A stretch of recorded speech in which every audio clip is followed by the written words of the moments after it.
Hello, and welcome to Parent Problems Today, where we come and we talk through situations and family kind of dilemmas and processes that our clients and families bring to us.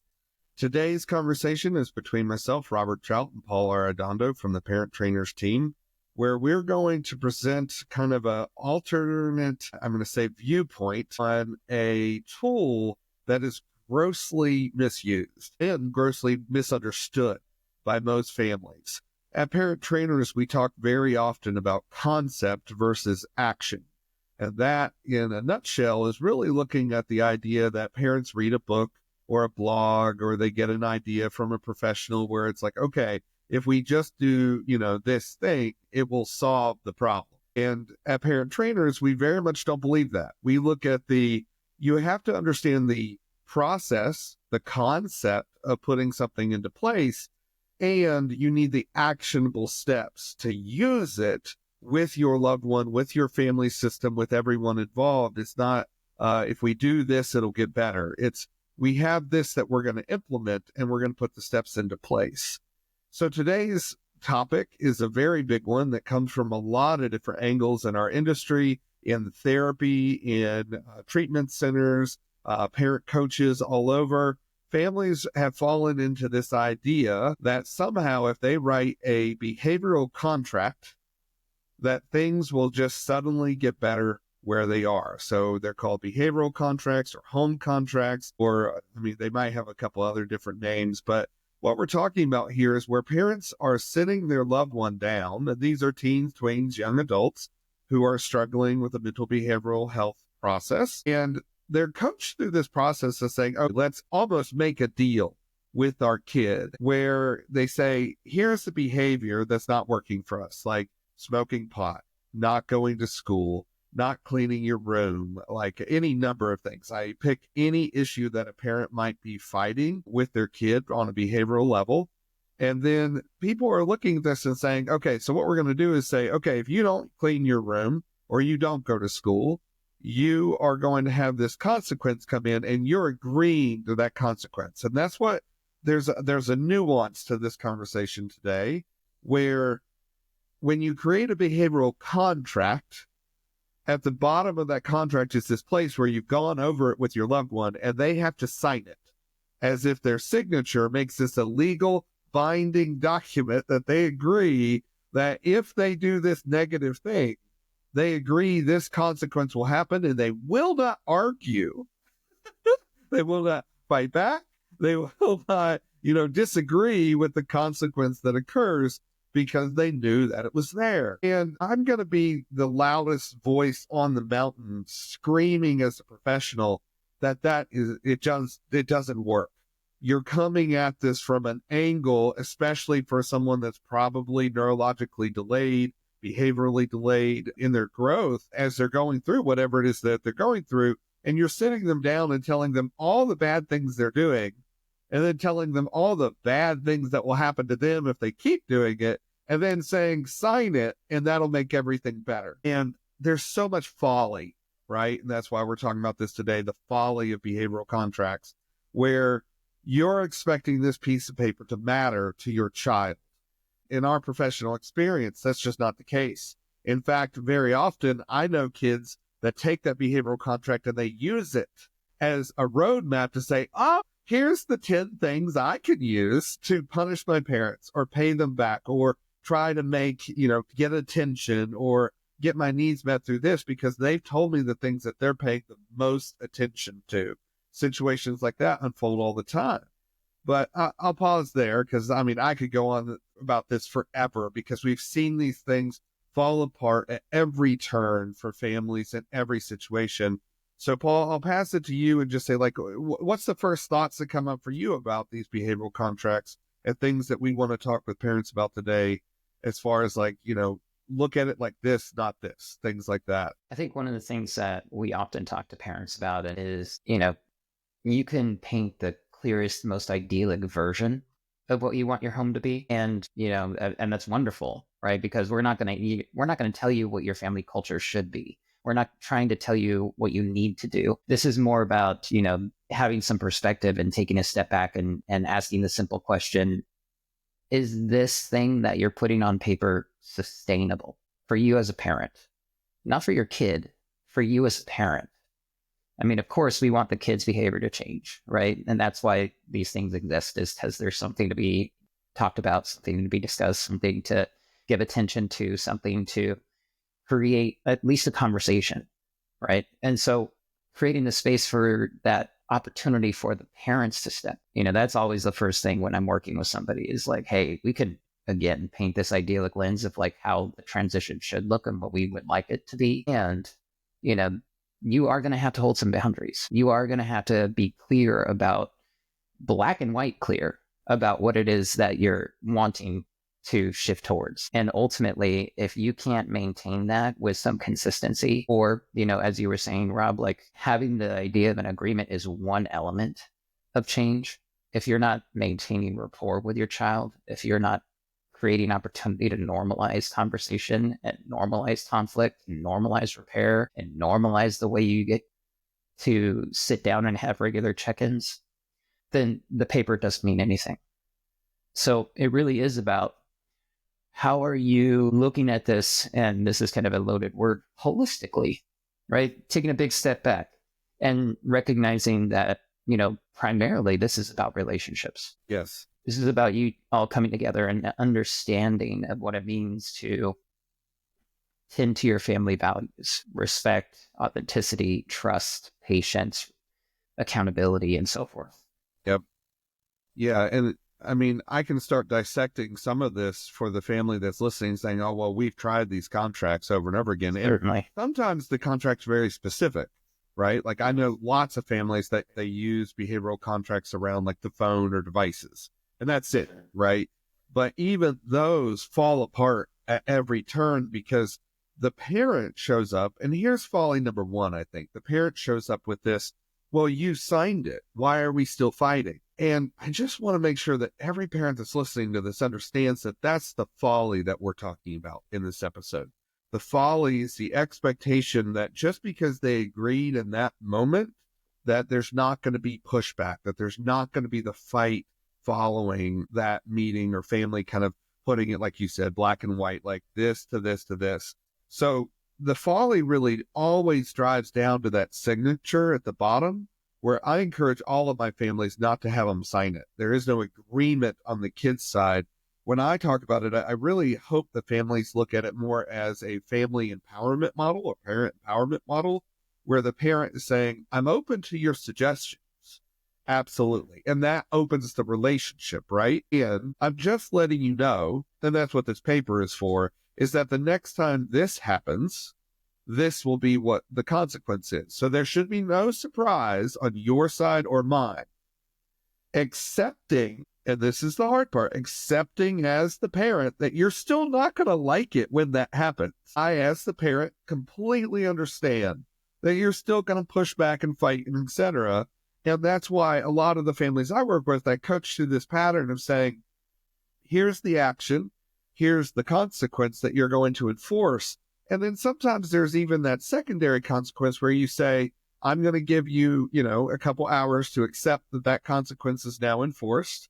And if you keep fighting past that, then this secondary consequence will kick into place, because what I'm looking for is your acceptance that you acted, a consequence has occurred. I'm just looking for your acceptance of that. So we're trying to find that point where the child, the teenager, a young adult, it doesn't matter, where that person goes, yeah, I did it, and now this has happened, and I accept it. I don't like it. Remember, that's so important to this folly conversation, is making room in the relationship for them to always not like that a negative thing has occurred to what they consider to be their rights, their life, their connection, especially if it's a phone or a device or something like that. So what we're really looking at on a functional level is an understanding of consequence structure, but without the secondary fight of, you agreed to this, because that's where I see the parents lose their cool.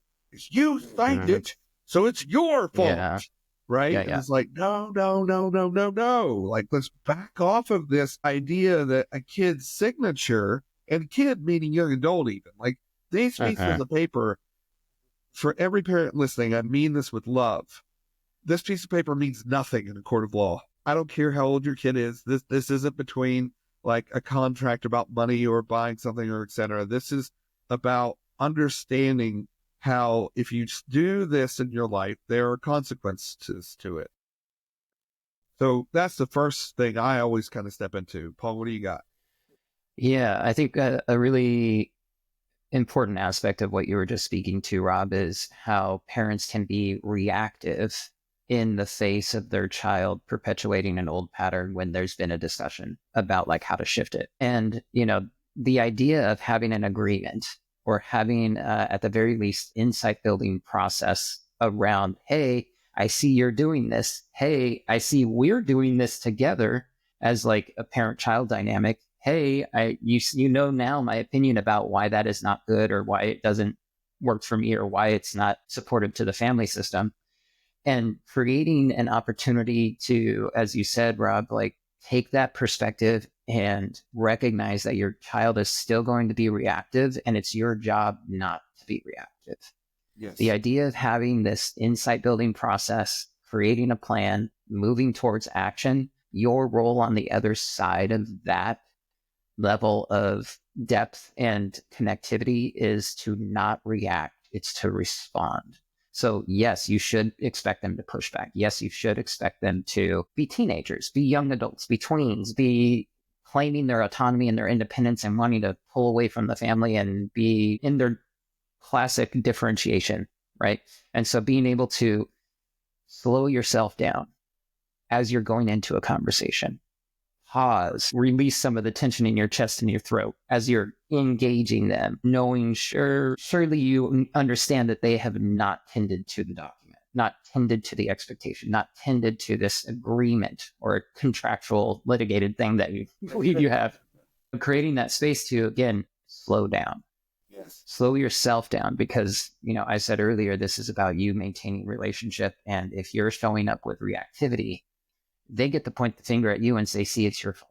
And that's like a classic reactive behavior pattern that we see cycling through family systems. So being able to take a step back and do differently yourself actually creates the safety for them to change their behaviors. Yes. So when you're doing any sort of behavior change for your child, you have to first take a look at yourself. Absolutely. There's also what you were just saying that, it's your fault.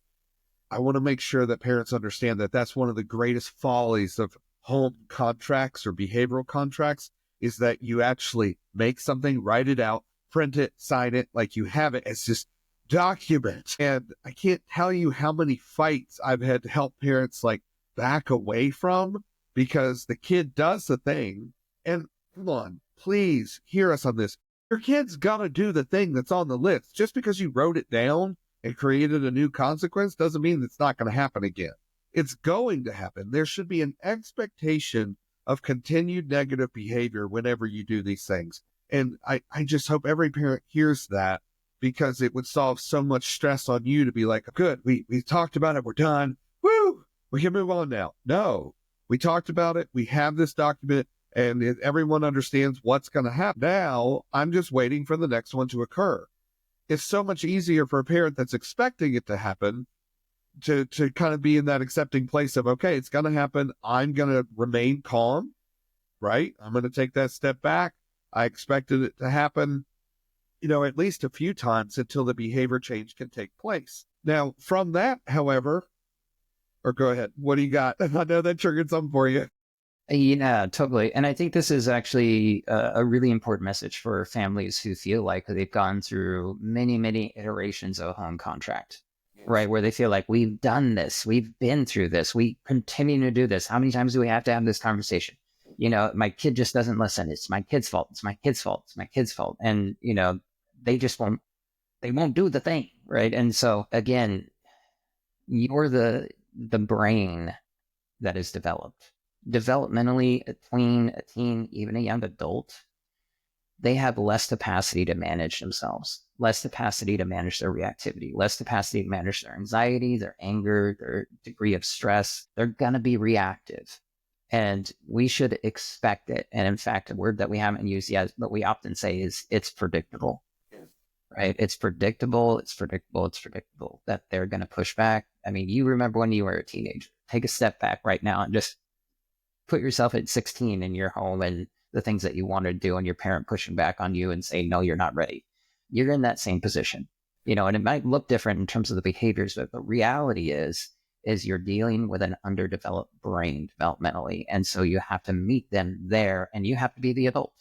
And that's, I know, a little bit pointed in its commentary.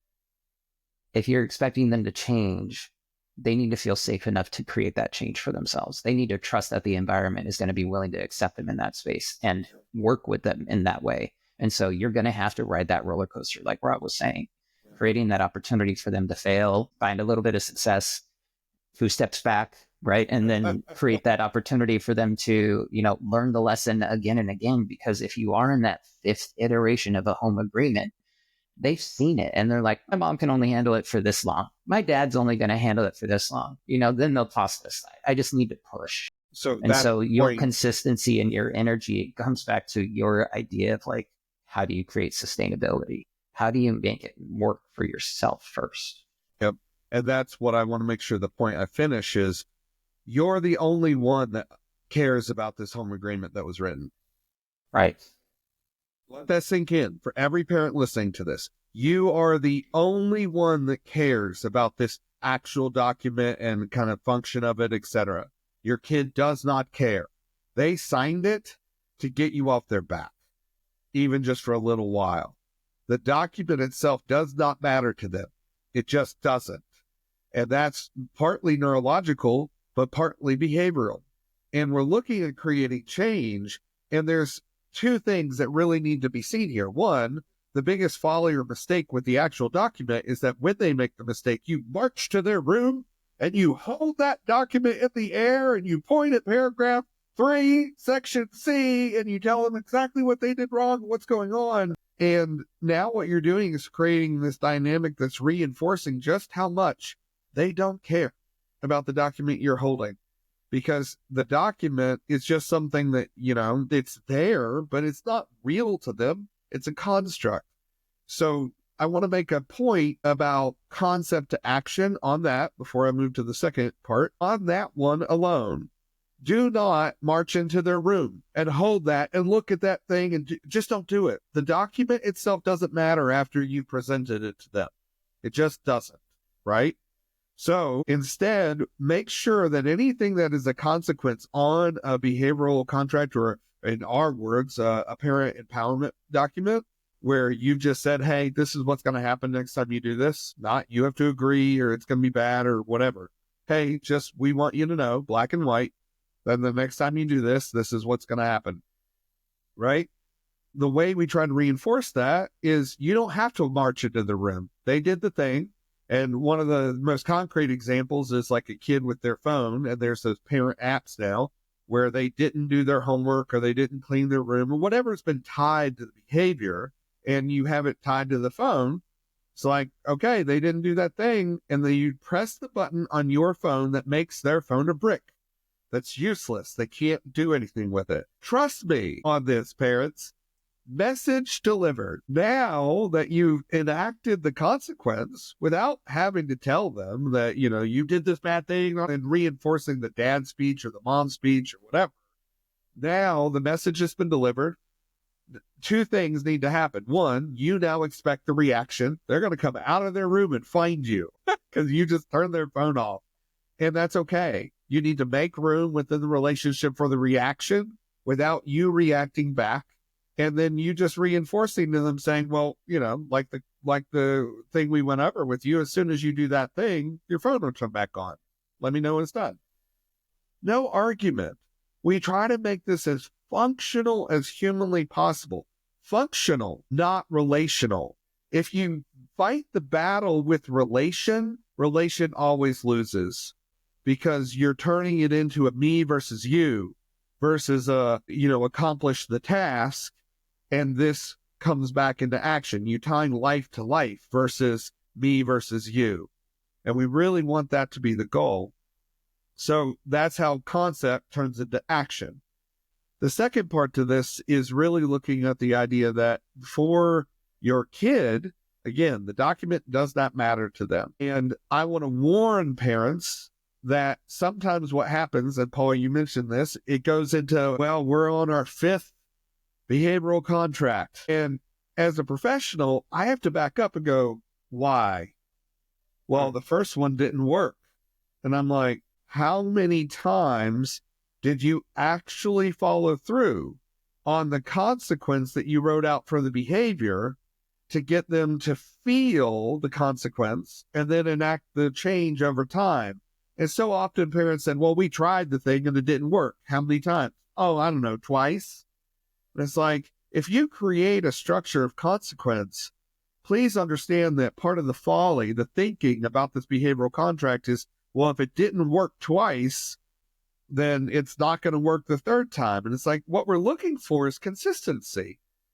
If you keep changing the consequence, and sometimes I've seen families make it less and less of something they're going to feel. Other families try more and more of what they're going to feel. And sometimes it's appropriate to change those things a little bit, to take in feedback, to make it adjustable, things like that might be okay. But I want to make sure parents understand that this isn't a once, a twice, a 3 times, a 5 times, a 10 times. This is they become normalized to the consequence so that over time, they just know, oh, well, if I don't do that, my phone's going to turn off. And then you see the behavior start to shift because they're tired of the consequence that they're fully aware of getting in their way. But this isn't a short-term process. This is a long-term process. So make sure you don't fall into the folly thinking that, the first time this happens, they're going to realize we were serious and they're never going to do it again. Nope, absolutely not. I am sorry. That is absolutely not true. And I will not feed into the lie that that's going to work. It's not. This is something that you're creating that over time, over months, sometimes even years, they're just realizing that that consequence that is in place is real. And then they start to trust that it's going to be real forever. But if it's only real the first time and not the third time and not the 5th time, except they don't trust that it's actually real in any capacity. This is about consistency on your side, not their side. Thoughts on that? Yeah, I really just find that, well, let me take a step back. Oftentimes parents hunt down folks like us when they're at their wit's end. Yes. Right. And they listen to podcasts like this when they're feeling like, oh my God, I've tried everything. And oftentimes the parent-child dynamic or relationship is already really fractured. And one of the classic things that, I hate using that word classic, it is very normal for a parent-child dynamic to struggle with the relationship of trust as a concept, as an action, as an expectation. And so one thing that when you're thinking about like, oh my gosh, we've been doing this time and time again, and it continues to cycle and we're struggling. And I mean, these kids, they get to a place where they're like, I can't win. So why even try? And so one of the things that we like to talk to parents about is define what trust is, define what creating the space for them to earn it back looks like. What are the behaviors that you need to see consistently for them to maybe get a little extra time or any time on their technology, right? And you work the thing back in. Like think of it as like phases, or at least like a trajectory of like regaining trust or rebuilding that healthy dynamic that you once had when they were little, right? Creating that space for conversation around like, hey, we want you to be able to access your technology, to have relationships with your friends, to create an opportunity for you to have a life that you want to live. And ultimately, when it comes down to it, if a parent is gripping and going, oh my God, my kid is impulsive and they don't know what to do with themselves. And whenever I let them out of the house, they go and they do drugs and they hang out and they never come home. And that sort of framework or that sort of dynamic, it needs to be teased out in terms of like, again, this idea of relationship separate from expectations, being clear about where your anxiety is coming from, where your fears lie. If not with you, definitely like within your co-parenting dynamic to make sure you and your co-parent are on the same page about how you're going to engage with kids like the one I just described. So when we're talking about these expectations, think of it as like, how do we actually cultivate the child-parent dynamic that we're hoping to achieve?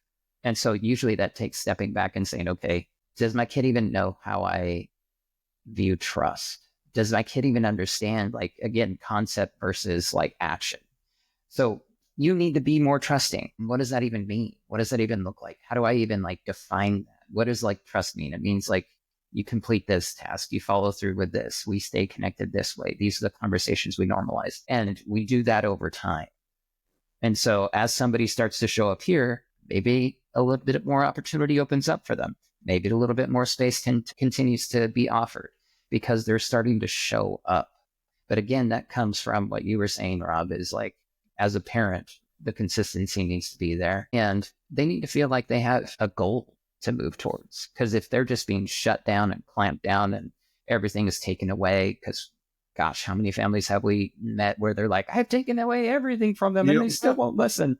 You know, like being able to give them a goal to move towards. It's kind of the carrot or the stick sort of approach, in that sense of like, hey, we love you and we want you to have a happy laugh, rather than going, hey, you're totally effing up and like we need to contain you.